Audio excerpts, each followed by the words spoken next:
SaaS Playbook. I'm your host, Claire Parry, and today we have an incredible guest joining us, Dr. Robert Bess, the CEO of Day One Solutions. Robert is a true serial entrepreneur, having founded 7 companies, and he's also a published author. Robert, thank you so much for joining us today. It's my pleasure, Claire. Good to see you. We're going to deep dive into your journey, your new book, and also the concept that you're looking into called Artificial Intelligence Optimization, or AIO, which is currently disrupting the PropTech space. Before we jump in, Robert, could you briefly share the day one moment that you set on this path of building and scaling multiple ventures? I would have to say that it probably started when I was a little kid. Poverty breeds entrepreneurs like crazy. So I think I started several businesses before I was even 10 years old. And it came from a necessity, really. You know, kids are really cruel in school. And I kept wearing the same clothes year after year. They didn't fit and they didn't look nice. And the kids just made fun of me. And I figured out the only way that I was going to be able to solve that problem was to make money. And so I set about chopping wood, cutting yards, doing just about anything that I could. And, you know, the first couple of pays that I got when I got my mom to take me to the store and I could buy my own clothes was like a watershed moment in my life. So I began my serial entrepreneurship back before 10 years old, believe it or not. Wow, that is so heartwarming. And I think a lot of people can probably resonate with that as well. I think it can really drive you, can't it, into, not necessarily starting off to be successful, but just wanting some money for basic items. Absolutely inspirational. So the 7 companies is obviously a remarkable track record. What is the common thread or mindset that allowed you to successfully navigate such diverse industries, from non-profit tech to ministries? It's for most people, it's a bit much, and sometimes even for me, it's a bit overwhelming. But one of the things that I do is I rarely spend more than most of my time on more than 2 companies a day. And so I begin every day with a prayer walk, and I begin when I'm praying not just about my family and my life, but also about my businesses. And I'm really helping, having God help me to prioritize. And so I find most of the time that I'm really stuck with 1 or 2 businesses that I'm focused on for that day.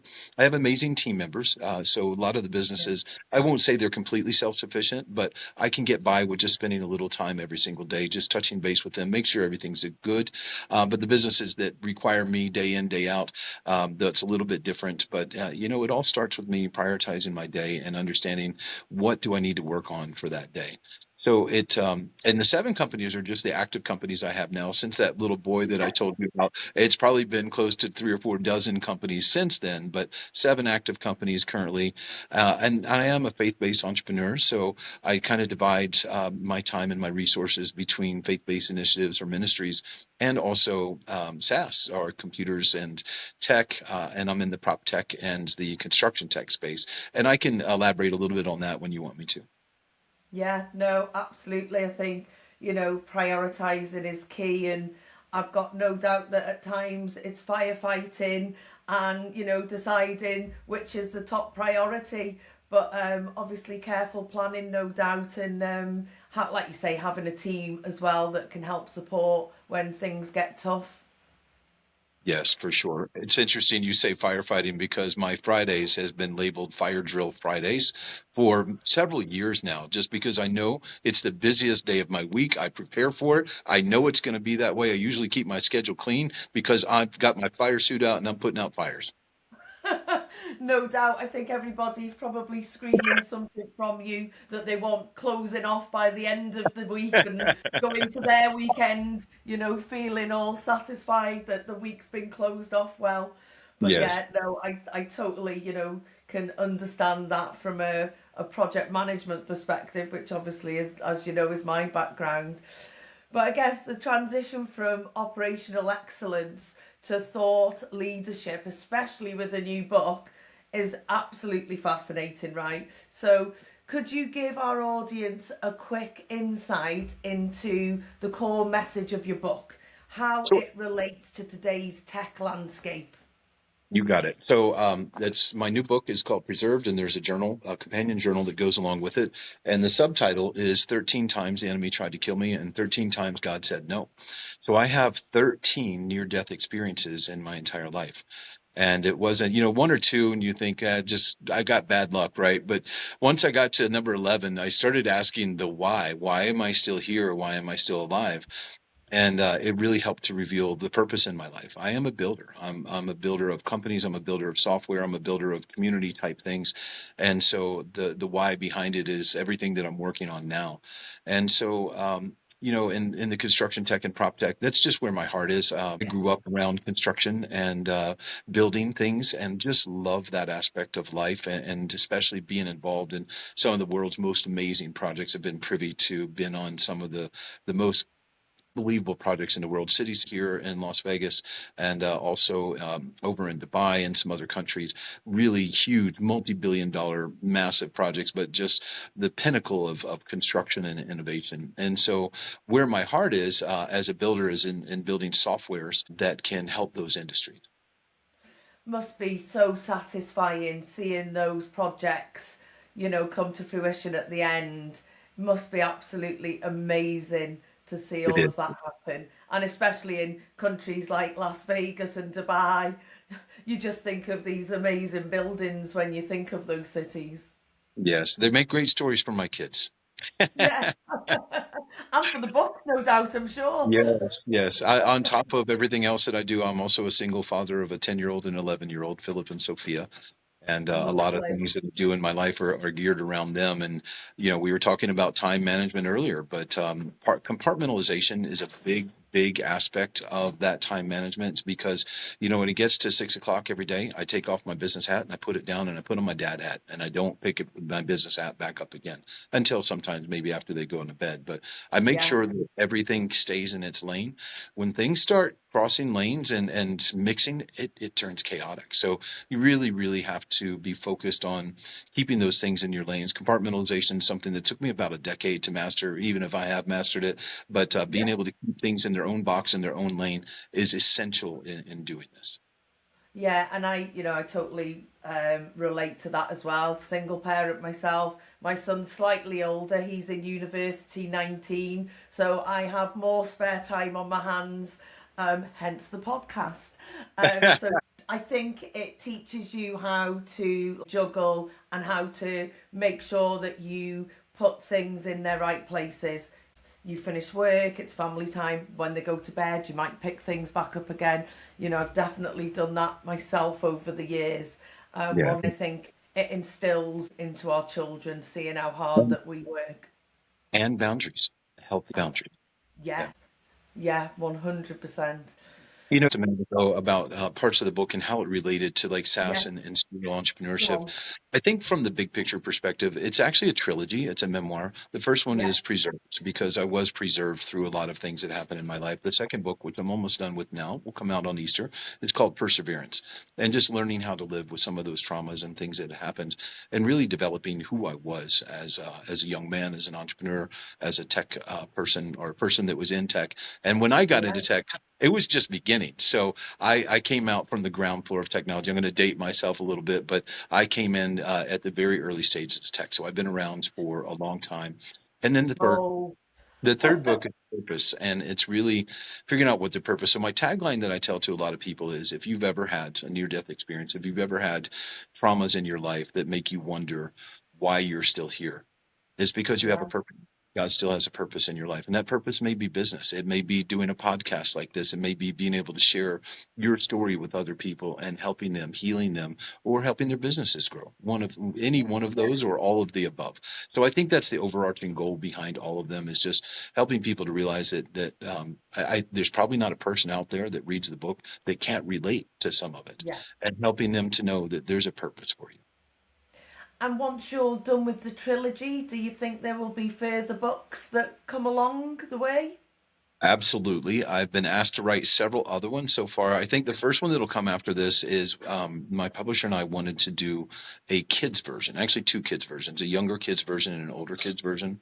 I was thinking about, as I was writing the book, how beneficial this book would have been for me as I'm experiencing those traumas as a child, Yes. or my grandmother or somebody in my family to have read them to me so that I knew there were other kids that were out there that were going through the same thing, and they turned out okay. That Yeah. they survived. They had, whether it's faith or whatever that gets you through it. Just knowing that it's not the end of the earth, it's not the end of time. That you will live, you will survive, and you'll be okay. That's a great idea. I've never really thought about it in that perspective, but I think that is a brilliant idea, and I've got no doubt that that definitely would help children going through that situation. I think it would give them more insight, wouldn't it? And like you say, give them hope if nothing else. Yes, for sure. And then outside of that, I've got some plans for a book on AIO, which we're going to talk about here in a Yeah. little bit. Although I'm not the pioneer of it, I've gotten myself a master's degree education in it in 2025 and have shared a lot. AI is something that I speak about often. I did 4 symposiums last year. I even did AI and spirituality, which are two things you would think don't mix together. So there's a lot of different things out there. So you'll probably see some tech books coming out from me late in 2026.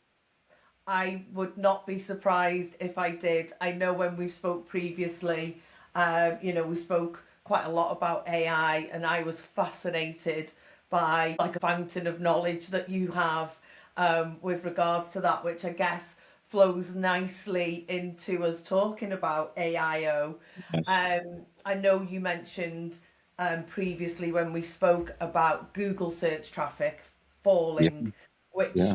which, as soon as you said that, it makes sense. I know myself, I go to ChatGPT for most things now, and the way you explained it to me, of course, Google traffic is going to start falling as, we all start looking at AI.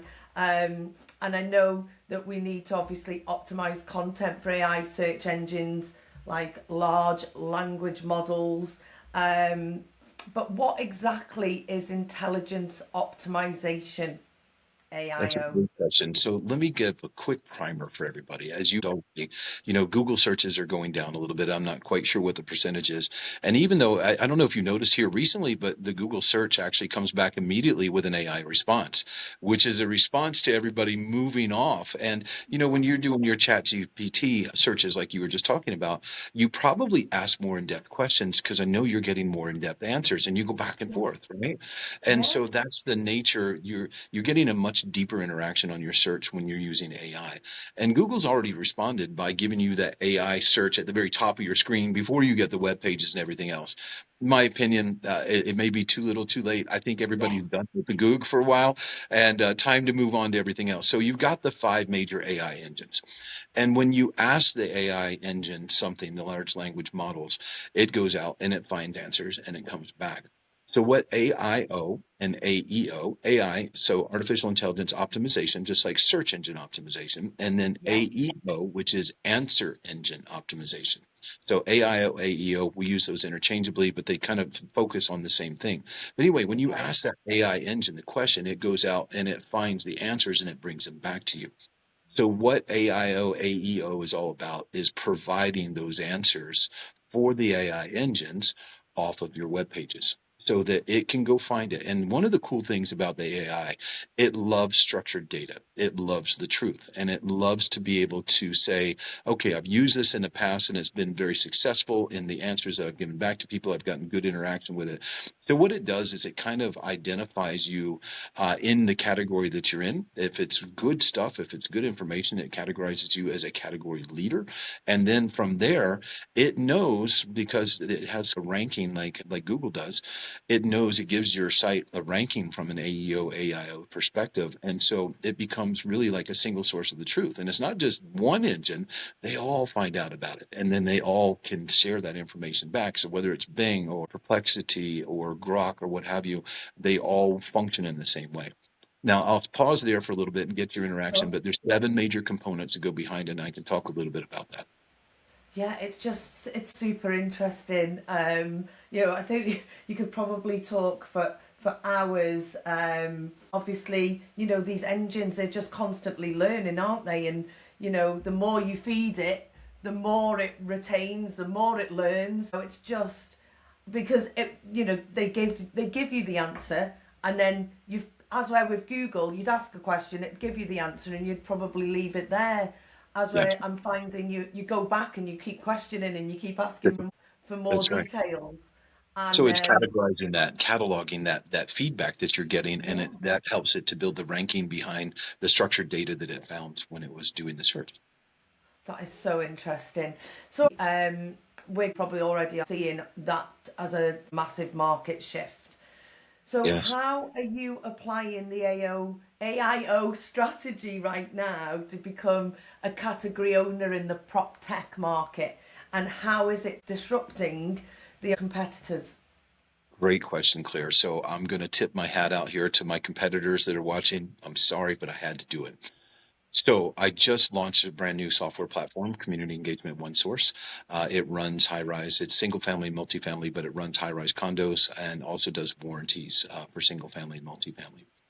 And it's an entrenched application. There are at least a dozen market leaders that have been there for more than a decade, and Wow. they have massive market share. It's a multi-billion-dollar marketplace, as you can imagine. So Yeah. how does a new software like mine get launched and get out there? Well, it's kind of one of those old cliches that we have here in America, build it and they'll come. Not necessarily. You can build it and nobody comes. I've seen that before, right? So how do you get the word out? Well, prior to AI, the word got out through SEO and through advertising and marketing. It's traditional ways. Well, now the word is getting out through AI because the majority of your customers are on AI. The majority of your potential customers are searching AI. And now that they know what AI is all about, why go to some of the software product sites where you can search things out? You can still ask your friends that are in the industry with you, what software do you use? But more often than not, you're going to find people are turning to AI and saying, hey, what's the best software out there in PropTech to run condos? So it was interesting when I was doing my competitive analysis, Claire. I don't know if you've ever used it, but on chat, there's a little drop down, think the plus sign, and you can choose what you want to do. One of them is called deep search. And I think with your paid subscription, you get a dozen or 2 dozen deep searches every month. And doing a deep search on competitive analysis, and I kept seeing all the stuff coming back from all of my competitors. And I'm saying to myself, well, how do I get my name and my Yeah. company there? How do I get it to repeat? And that's how my whole journey with AIO AEO started. So anyway, as I was building the software product, also I'm building the websites, the public face of it. It's ce1source.com. And what I decided to do after I learned about AIO and AEO was ensure that every single web page was AIO AEO enabled. So what does that mean behind the scenes? Okay. There are a couple of different things. There's meta tags in your header. There's things that happen on your images, but more importantly, there's a JSON file that goes in the Yeah. back end. And that JSON file actually tells it that's where your answers go. So there's several things on it. So if you were to type in a question, what does your warranty process look like? And that's what you're typing into your AI search engine. So you need to Yeah. have that same question in your JSON file, and you need to have the answer to it. So it's going to go find that question that matches the question that was asked it, and it's going to find the answer, and it's going to copy that answer and repeat it back to you. So that JSON file is essential, but there's 7 primary components to it. The JSON's one, meta tags are the others, some other pieces that go, but every single web page needs to have this. And it's interesting, when I was building my preserved book website, I did the same thing for preserved book. Now, according to AI, it's going to take 6 months, 9 months, maybe a year before I can be identified as a category leader. But from what I understand, I am the first one out there in prop tech doing what I'm doing in real estate in general, which I thought was very interesting because there's millions of apps, there's millions of platforms that are out there. But when you look at some of the older companies that have been doing this for a while, they're probably not understanding. They may use AI from a development perspective, but maybe they're not Yeah. looking at AI from a marketing perspective. So they No. literally have to go revisit. If you have an existing company, revisit every page. And there's several ways to do it. A lot of times, as you know, AI can't read web pages now. It's a severe limitation. So what I do a couple different things. I will actually take a screenshot of the entire page. I will export the page in HTML or XML. And a lot of times I'll export the JSON in XML as well. And I will take all 3 of those components and I'll upload it to AIO, or I'm sorry, to the AI engine. And I'll say, okay, Yeah. here's my primary products page. AIO enable this, and it'll read through everything that you got, and it helps if it helps you build the whole website because it understands your product, the product position, the Yeah. market. Now it helps to understand all of that. But when it can look at it from a holistic view of your entire organization, the entire website, then it's going to be more fruitful for you in helping to add those pieces in. So I actually created a template with my AI that has those 7 components in it. And every time I go in and revisit a web page, I have it break it out into the 7 components. I take that, I copy and paste it into Word, and I share the Word doc with my web development team, and they go in and they start updating page by page by page. So it took a very long period of time.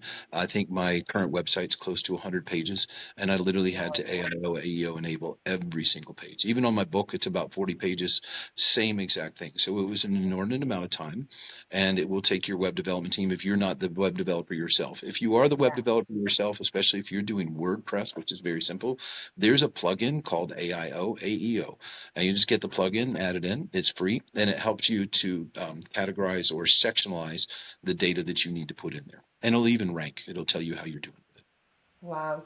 So, do you, did your degree give you this background and knowledge, or is it just you are very inquisitive?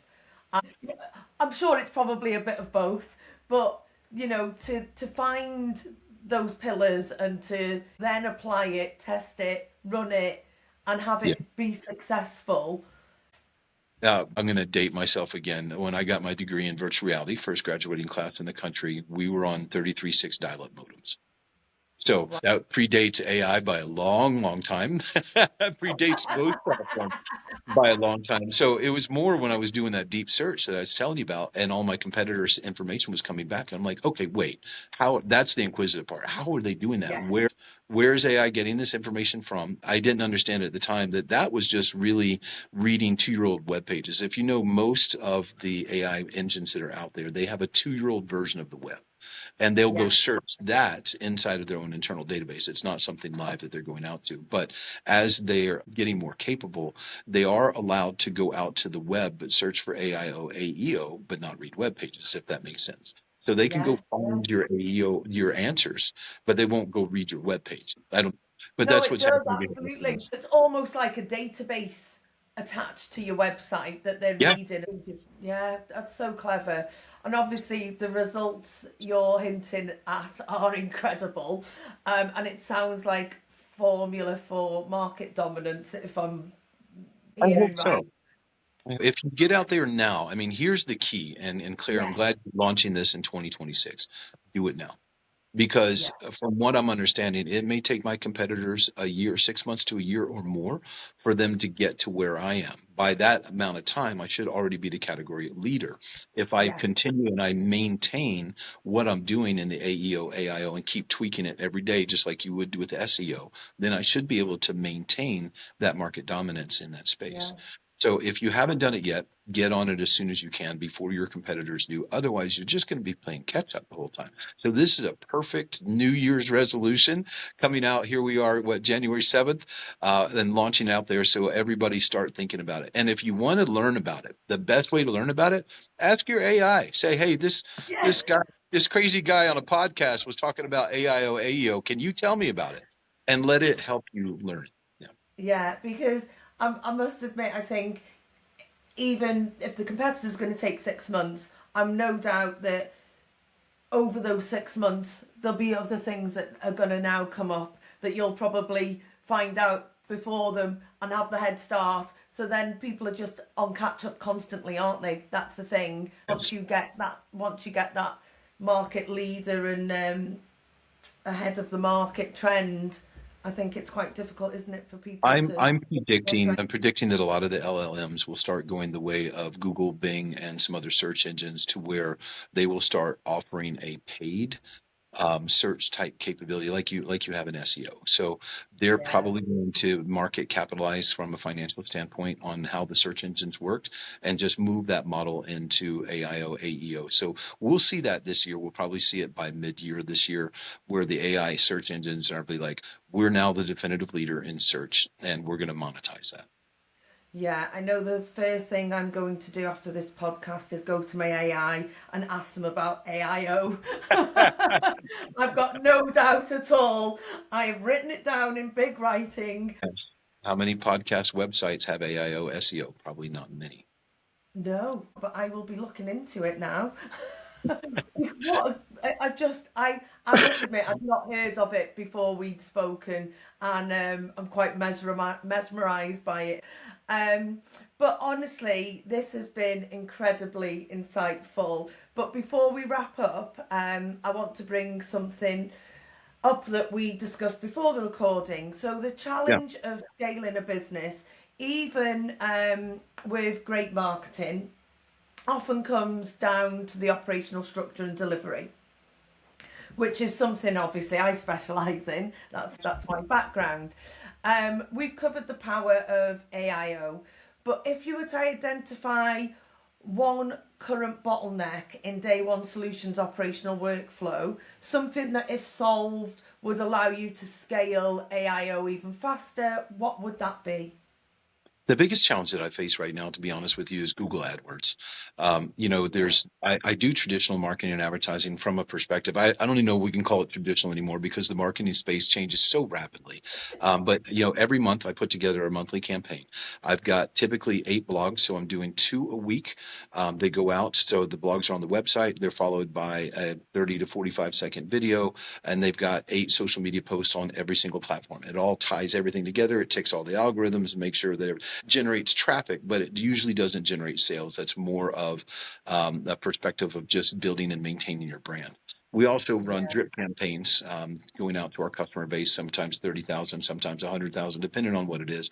That actually ends up driving sales. That's top of funnel stuff. But where we need more capability is in the Google search words. And unfortunately, for our particular marketplace, and maybe several SaaS engines our SaaS companies suffer from the same thing. It's really challenging. I'll give you a specific example. So one of Yeah. our softwares is in the punch or snag space. So it's final Okay. inspections between the contractor saying we're done and the owner accepting it. They want to check and make sure it's done right. In America, we call it punch. In Asia, they call it inspections. In Europe, they call it snags. Yes. So in America, I started out with Google AdWords and did punch. Well, there's a whole lot of stuff out there with its punch that has nothing to do with SaaS or construction. And I ended up spending hundreds of thousands of dollars and getting terrible leads. They had nothing to do. Punch as in Oh, or yes. punch as in Kool-Aid, fruit punch, right? So you name it. Yes. So being able to get to that specific market space that you need to is extremely challenging. And I've got a friend of mine that's actually working on what he thinks is a real winner to that. And it ties in companies like ZoomInfo and Right. other places together to help you really hit that demographic market that you need to. But on the infrastructure side of things, and I couldn't agree more with you, Claire. I think one of the biggest growth components that we saw in day one and even the launch of CE1 Source is having a good platform behind it all, infrastructure platform. We opted to go with HubSpot, and HubSpot, I do have a love-hate relationship with it, but more times than often, it's love, because it is our central hub for sales, for marketing, for tech, for customer relations, for just about every single thing we do. But I love the ability to go in with my campaigns and hit my drip campaign, hit my social media campaign, and see how it's working. That to me Yeah. is the best capability of it. It also works for SaaS companies that are out there. It does have subscription-based services. It's competing with Stripe from that perspective. I think Stripe is much better, but give Yeah. it another year or two, and the capabilities, the financial capabilities for SaaS companies on HubSpot will be much better. But we've made a sizable investment. I think we probably spend close to 50,000 a year on the software, and then our internal resources to manage it and set it up. Either what I wouldn't have or how much I'd be spending if I were on other platforms, multiple platforms to try and accomplish the same thing. So Yeah. we love that. That has been the biggest infrastructure growth. I feel like I've gone, I'll give you an example. When we started doing day one before HubSpot, it would take us anywhere from a couple hours to a good day to get out a complex quote. Now it's Right. literally 5 minutes. I can do it on my cell phone, and it's amazing. So that Wow. that infrastructure, I feel like, really leapfrogged us. In looking at growth of companies, there's the mom and pop up to a million, maybe the million to 5 million, 5 to 10, and 10 to 100. Each one Yeah. of those sections of growth is really infrastructure. And I feel HubSpot has helped us with a couple other things to put in an infrastructure of $100 million organization, even though we're nowhere near that yet. Yeah. So I'm assuming HubSpot automates a lot of the processes then on your behalf, and that's where you're seeing the efficiencies. Super simple. And I think there's some gained efficiencies all the way around. I think for my marketing team, the best thing is they know what's working and what doesn't work. They can look at a campaign, they can look at a specific blog or a specific social media. You see where people are interacting with it. You literally see your Yeah. asset there. And you can see who's clicked on what, how many people click on Facebook, how many clicked on LinkedIn, how many clicked on your CTA, where they're going, what they're doing, how long they're watching your videos, where they're exiting your videos, and where they're going. Are they going to your competition? So that logistical information is mind-boggling, but it is super, super helpful in helping you to fine-tune and target Yes. your campaign, your efforts. And same thing from the financial side, especially from a SaaS company, being able to look at what your MRR, what your ARR, being able to see who's coming up, who's going to be expiring, and using that API tool in there to talk directly Yeah. to your SaaS platform. So on my community engagement one source, HubSpot is integrated API to API with our platform. So we have Okay. billing inside of our platform, but that billing actually runs itself through HubSpot. We have all kind of different features inside of our platform that are connected on the back end through the API to HubSpot. That's brilliant. And obviously, you're getting good insight that, could, like you say, drives your next campaign. Feedback is key, right, for making Yeah. improvements and making tweaks, seeing what works, seeing what. Because also, bad feedback's just as good feedback, right? Because you can tweak it Right. to make sure that we'll never do that again. That's right. And sometimes we don't know up front. And Claire, we'll run an A/B test, and we'll Yeah, see which one does better. And then B did better. Okay, so we'll press into B, and then we may do a BC test and see. Okay, so it really helps us to, if we're not sure, we're not identifying. But just in November, Claire, we went back and we looked at the last year of campaigns. And we picked our top 3 successful campaigns because we can see from how many clicks, how much engagement, what's the percentage, yeah, everything else, and we reran them. We pressed into them, changed them up a little bit because we knew already how successful they were. 3 years ago, I couldn't begin to tell you what was successful, what wasn't. Okay, we had some good sales that month. Was that a direct relation on our yeah, marketing campaigns, or did our salespeople just do a great job? yeah. No, absolutely.